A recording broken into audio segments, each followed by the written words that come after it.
Welcome to The Explainer. Today, we're diving deep into the fascinating psychological forces that literally drive us to act, work, and crush our biggest goals. If you've ever wondered why some teams operate like a well-oiled machine, while others just constantly sputter and stall out, well, you're absolutely in the right place. Seriously, ask yourself, what is that internal fuel that really gets you out of bed and into the office every single morning? Is it just the paycheck? Maybe it's the desire to build something great. Or, let's be honest, is it simply the fear of falling behind? Understanding this internal drive is basically the holy grail of management and personal development. Okay, let's get into the mechanics. The source material formally defines motivation as a psychic force that drives an individual towards goal realization. Sounds a bit sci-fi, right? But it's essentially an inner process that induces our desires and directs our behavior. The key characteristics here are super interesting. It's an inner feeling for sure, but the reaction it produces is entirely physical. It's this continuous, incredibly complex process that stimulates us to just release our energy toward a specific target. Here's our roadmap for today's explainer. We're going to cover 1. The motivation engine, 2. Unpacking human needs, 3. Satisfaction versus dissatisfaction, 4. The manager's mindset, 5. Expecting success, and finally, number 6. Modern motivational strategies. So, starting off with Section 1, the motivation engine. Let's look at exactly how this engine operates and what keeps it running day after day. Think of motivation as a continuous loop. It always kicks off with an unsatisfied need or desire. That deprivation creates a kind of tension, and that tension directs your human energy toward realizing a specific goal. Once you actually achieve that goal, boom, you get satisfaction and a sense of relief from that tension. But, as you know, humans are relentless. That satisfaction simply re-energizes us and leads straight to the formation of a brand new goal. And hey, if the goal isn't realized, we either form an alternative one or feel dissatisfied, which, paradoxically, often re-energizes us to just try again. Now, this engine runs on 2 primary types of fuel: financial and non-financial motivators. Financial motivators, wages, bonuses, commissions, those are tangible. They satisfy our physical needs and help establish social position and power. On the flip side, we've got non-financial motivators. These appeal directly to our psychological and emotional desires. We're talking about recognition, taking on responsibility, and personal growth. Both are absolutely critical if you want a fully functioning motivation engine. Moving on to Section 2, unpacking human needs. Let's look at the specific psychological drivers fueling this engine, pulling from some of the greatest management theorists in history.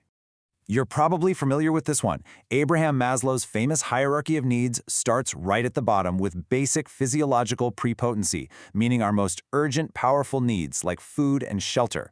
Once those are satisfied, they actually stop motivating us, so we move up to safety and security. Then comes social belonging, followed by self-esteem needs like autonomy and recognition. Finally, at the very peak, we hit self-actualization, that deep desire to realize our absolute full potential. Maslow's crucial takeaway here is that a satisfied need is no longer a motivator. It's always the unsatisfied needs that are driving our behavior. Building on Maslow, Clayton Aldifer condensed these ideas into the ERG theory. That stands for existence, relatedness, and growth. What makes this distinct is that ERG theory suggests these needs operate on a fluid continuum, not some rigid step-by-step hierarchy. It also introduces this really fascinating idea that frustration in satisfying a higher-level need can actually cause a person to regress and be motivated by a lower-level need instead. Essentially, deprivation and frustration, they are massive drivers of motivation.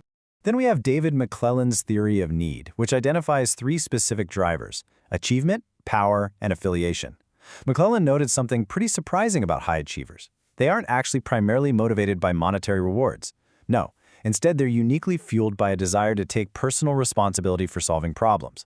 They crave continuous feedback, and they'd prefer setting moderately challenging goals. They don't want tasks that are a total breeze, but they also don't want to rely on extreme blind luck either. All right, Section 3, satisfaction versus dissatisfaction. Let's take these broad psychological frameworks and test them directly against a structured workplace environment. Let's contrast Maslow's broad hierarchy with Frederick Hertzberg's 2-factor theory.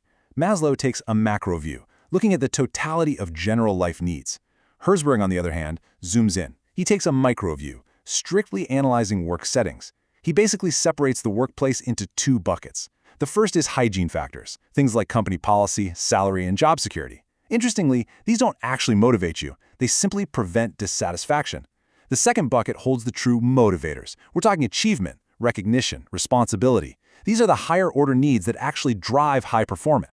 Which brings us to Section 4, the manager's mindset. How do a manager's inherent beliefs about people change the way they run this motivational engine? This is where Douglas McGregor's framework comes into play. He defined Theory X as the conventional, kind of old-school view where managers assume people inherently dislike work and literally have to be controlled, coerced, and directed. This contrasts incredibly sharply with Theory Y, which is a much more modern predisposition. A Theory Y manager assumes that employees naturally want to work, they're totally capable of self-direction, and they actively seek out responsibility and growth. How a manager views their team pretty much dictates the entire motivational culture of the office. Adding to that dynamic, we have Theory Z, which originated from Japanese organizational models. Theory Z shifts the focus way over toward building a highly relationship-oriented climate. It relies heavily on deep interpersonal understanding and communication between management and the workers. The idea here is that if you foster a strong, almost familial bond and mutual trust within the organization, intrinsic motivation is just going to naturally skyrocket. Next up, Section 5, expecting success.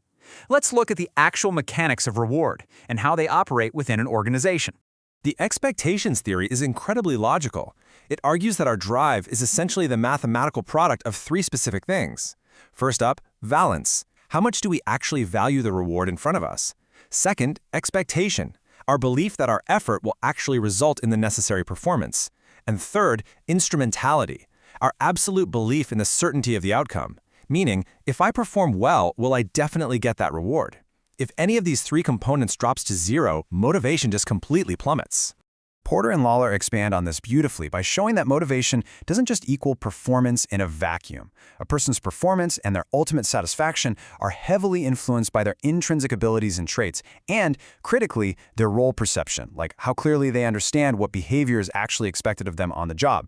Furthermore, this model highlights that performance leads to both intrinsic rewards, like self-esteem, and extrinsic rewards, like bonuses. These then circle right back around to determine your overall satisfaction. Almost at the finish line here with Section 6, Modern Motivational Strategies. Let's get down to the narrow end of the funnel, the actionable approaches managers are actually using in organizations today. So, the real challenge is taking all of these complex psychological theories we just talked about and applying them through tangible strategies. Organizations do this through job redesign and enrichment to provide that McClellan-style responsibility. They use ESOPs, employee stock option plans, so workers have literal equity in their success. They implement QWL, or quality of work-life initiatives, which redesign the work environment to strictly uphold employee dignity. And they use MBO, management by objectives, to ensure crystal clear role perception and constant feedback. It's all about putting the theory into practice. And that brings us to our final thought. Based on all these frameworks, from your basic physiological prepotency all the way up to your highest expectancies and needs for self-actualization, what truly motivates you to excel every single day? Are you actively managing your motivation engine, or are you just letting it run on autopilot? Food for thought. Thank you for exploring the depths of human drive with us in this explainer.